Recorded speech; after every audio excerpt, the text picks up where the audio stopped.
Molt contents avui perquè hem aprovat que el mes de gener comencem a treballar. Treballar és el nostre objectiu. Comencem el mes de gener amb la proposta Fòrum Socialista. És un debat obert, participatiu a tota la militància. Avui hem analitzat els resultats electorals i tots tenim clar que cal començar a treballar. En aquest marc volem expressar quina ha de ser la nostra estratègia, les nostres aliances i sobretot la nostra agenda pels propers 2 anys. Queda molt any de mandat i volem definir quins seran els nostres objectius. Per tant, us animem a participar-hi. Pensem en un format obert, àgil, directe, en el tu a tu, en tallers, on cadascú pugui explicar la seva visió i, per tant, us demanem que totes aquelles propostes que tingueu per fer-ho més àgil ens les feu arribar.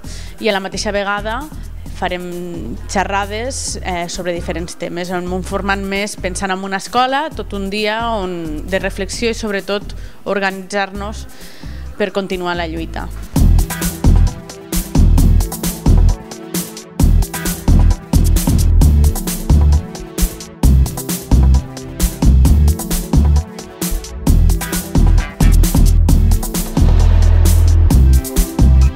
Avui hem celebrat un Consell Nacional Ordinari, però que hem tingut una mica extraordinari per la Joventut Socialista de Catalunya.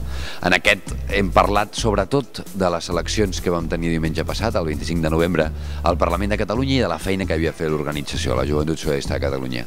Nosaltres hem valorat una campanya en dures condicions, però que hem estat capaços de transmetre i denunciar la situació que pateix la nostra generació i contents també per al missatge que hem enviat.